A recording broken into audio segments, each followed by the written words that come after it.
Munnayuganda munnange gwandaba n'ongoberera weebale kungoberera anti etasiima ebula agiwa. Gwandaba olusooka Bampita Rio 256 The National Political Observer. Nkola political commentary, nkola political analysis nga mbeesinga ku ebyo ebiba bibaddewo mu ggwanga Uganda. Yadde nga ntera okuvaako okwo e Uganda wano nengendako ne mu nsi ezawabweru nenkola political analysis w'ezo ensi. Olwaleero analysis gye ngenda okukola ngenda gibeesingisa ku bivulu ebyabaddewo mu kiro ekikeesezza olwaleero.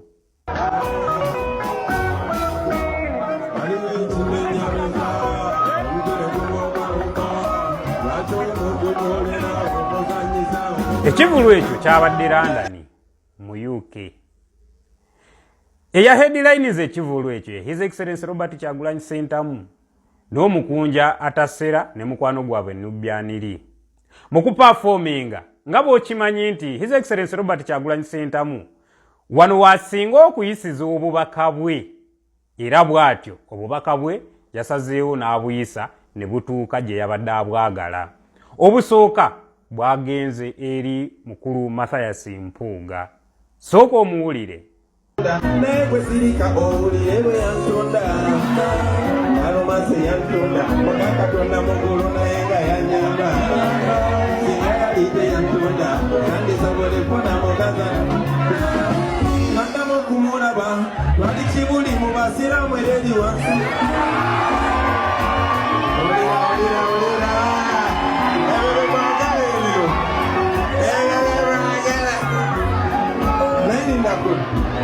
Ekibuli samulaba wabaye samulaba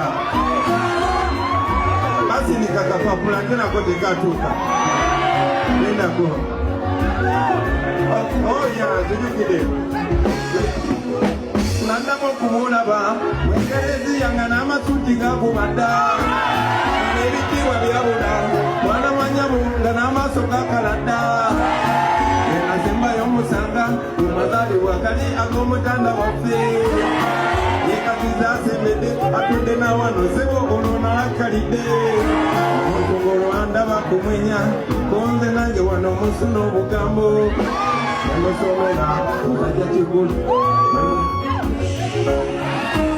emusomera musikazi kigulu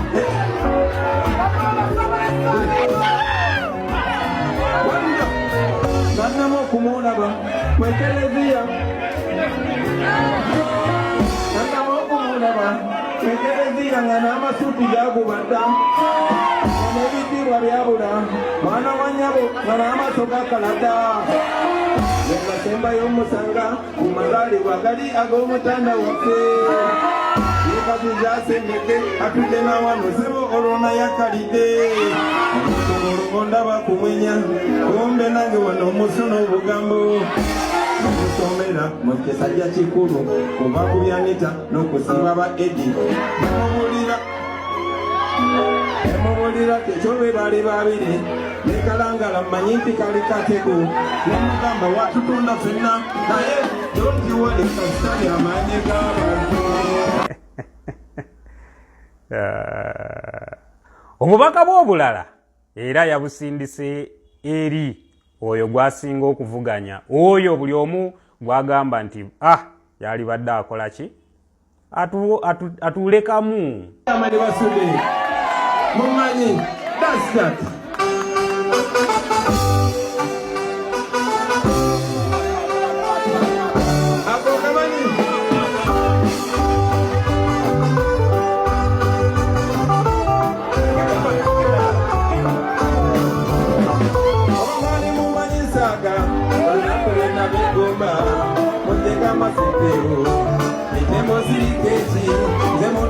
chabuza yayogedde kyakekati onyaniriza gawaniriza kubankozesa nnyo sesi singa sebo yali ayatula ne modda naye mu mbuzi yandinyumiriza gwe engeri gye munywesamu amazzi labate kino ekyekatakira enguuli kituyite nga mutumbi wabulanyiriza oyakwetirumyokere ekumyemerere magere adatividesi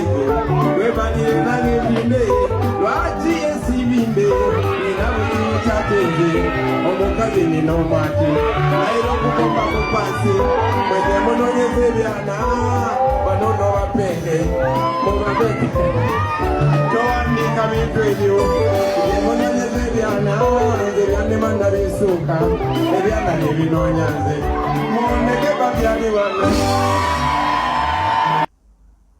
Mu kivulu muno omukunja ataseera bamusondedde akasente aka video. Omukunja ataseera ya performance naye tetugenda wala nnyo ekivulu ekyo katukikomyawo. Ekivulu ekyokubiri kyetugenda okwogerako kyepukulu ekyabadde wali ekkololo nga kyateekeddwa aba NRM okuli Balamu ne Abitex. Sooka okirabe.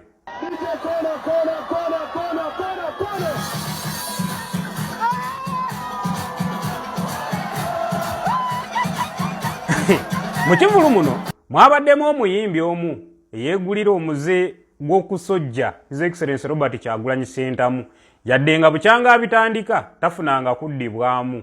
Sooka omuwulire. Era mu comment mwoza kutwaga kibangali. Sibeturu. Omuntu ali kuloba president atofanya kubira kibanga. Bombo clat. Kumanyira mayinga.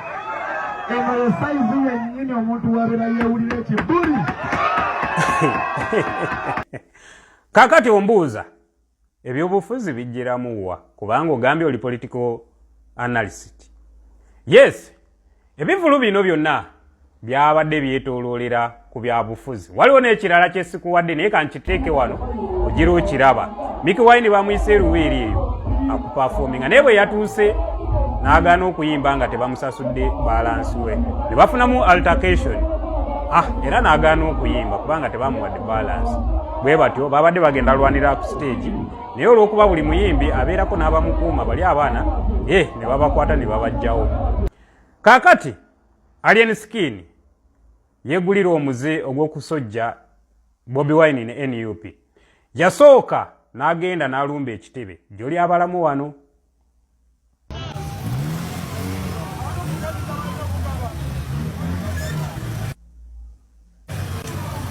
Alien Skin bw'avaayo yatuukira ku Z-Live n'atandikirawo okusabula His Excellency Robert Kyagulanyi Ssentamu. Totisa bantu nze ndi wa senior 2 ndi huligana okusinga kuba saasoma. Totisa bantu wabadde neebuuzaako ntyanze okubeera nga alina diguli ku senior 2 busy. Teyakomyawo mu kivulu yakoze eki yazzeemu n'amusabula nga bw'okirabye wali mu kavidiyo ke nkuwadde. Gw'olowooza Alien Skin bino abikola ng'abeesinga ku ki? 1 yasooka n'akizuula nti bw'oba onootambula bw'oba onootrendinga mu Uganda olina kwogera ku linnya limu Bobi Wine. Kaakati nammwe ne mumuwa platform nti buli lwamwogerako mujja mu kamera ne mukola retaliation ne mwogera ku Alien Skin. Mu showbiz omuntu okutrendinga tekyetaagisa kukwogerako kirungi. Omuntu bw'abanga ayogerwako oba bibi oba birungi as long as ali kutrendinga ye nga ali mu showbiz kimuwa essanyu. Kyova olaba n'abaana bangi bavaayo ne bata obutambi bw'obuseegu olw'okubanga mujja kubamanya mujja kuboogerako batrendinge ye Alien Skin. Alien Skin lately abadde yasirika nga yagwa n'okugwa. Akoze bino mbu independence ya Fangoni temugifuddeeko. Era that same day mwali ku Bobi Wine. N'akizuula nti olw'okuba yabikola n'atayogera ku Kyagulanyi temwabiwabudde. So kati okuritaliatinga alina kwogera ku His Excellency Robert Kyagulanyi Ssentamu era kyakola. Kati bw'oba oli mugezi nkwegayirira buli alien lwakola ekintu gwe tomuwa time ajja kutuuka afiire mu kazanyo ke. Ekyokubiri eno show ekyepukulu yabadde ya byabufuzi. Kaakati nga osuubira nti ekigenda okubeeramu kyonna kigenda kuba in favor of NRM against NUP. Kyansonyi nnyo bwe baakubye akadodi omwana n'ayimba bobi bobi bobi bobi nga tolina kyosobola kukola okujjako okukola ki okukajjayo.